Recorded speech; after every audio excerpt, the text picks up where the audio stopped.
What's going on, guys? Gabe here with ReviewDork. Overhead cam, Applejacks, hit it.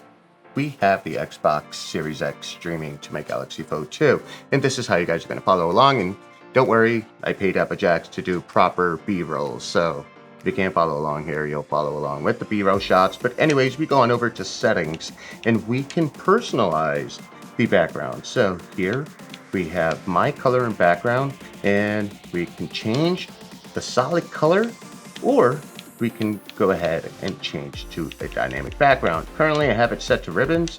We hit the B button, and then we can change the color. I currently have it set to green. We can change it to blue, and then we hit OK. We then go on over to the home screen.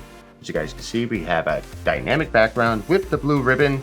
And again, you guys could experiment with different things such as screenshots or basically game achievements, that kind of thing. All right, next up we have Alexa commands. Alexa, tell Xbox to play NBA 2K21. As you guys can see there, again, we have it streaming from the TV. Applejack, get that clip back there. And what I really like about this whole streaming thing is the latency is damn near non-existent. Alexa, tell Xbox to play Madden 21. And there we go. And you gotta love the speed of the SSD on the Xbox. Again, pretty cool. And then from your smartphone, you would go ahead and add Alexa skills. You'll then be prompted to sign into your Xbox. The connection is pretty straightforward, and you should not get lost doing any of this. It's pretty cool to know that you have that option. You tell Alexa to turn off your console. I mean, what's wrong with your thumb, bro? All right, so in my last video, someone was complaining that my shoulders were too wide for the TV behind me, and I'm sorry, I just eat a lot. One of the limitations on the Xbox Series X is when you try to share your game captures or screen grabs, you can only do so via Twitter or share with your friends on Xbox. With the Xbox Companion app, you could share it anywhere. So for instance, we have our shares here, and we have a gameplay clip. Let's see if we can get this expanded. There you go.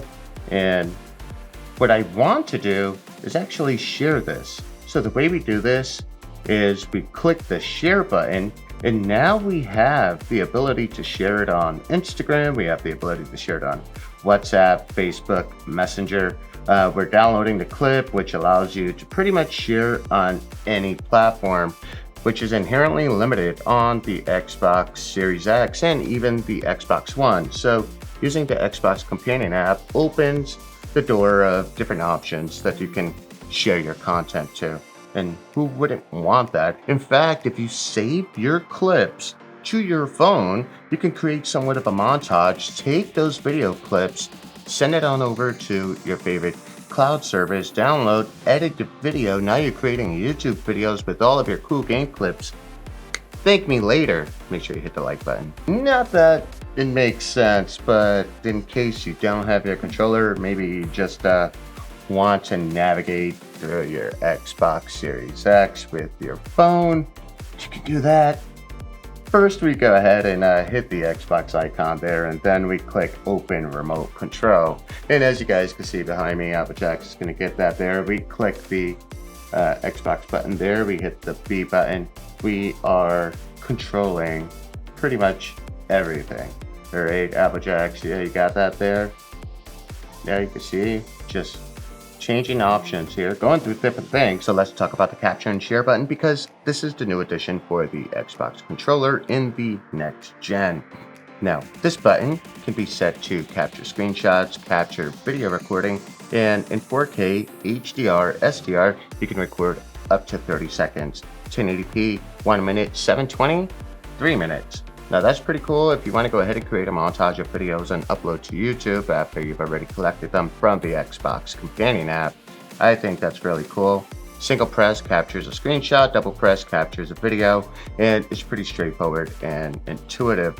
I really like this feature, and I like the ability that I can share to the Xbox Companion app and not just be limited to the Xbox Live ecosystem or Twitter. So next up, with the Xbox Companion app, you do have a feature that's called Remote Play, and this is a really, really cool feature. As you guys can see here, we have zero latency. Applejack's gonna bounce from camera to camera.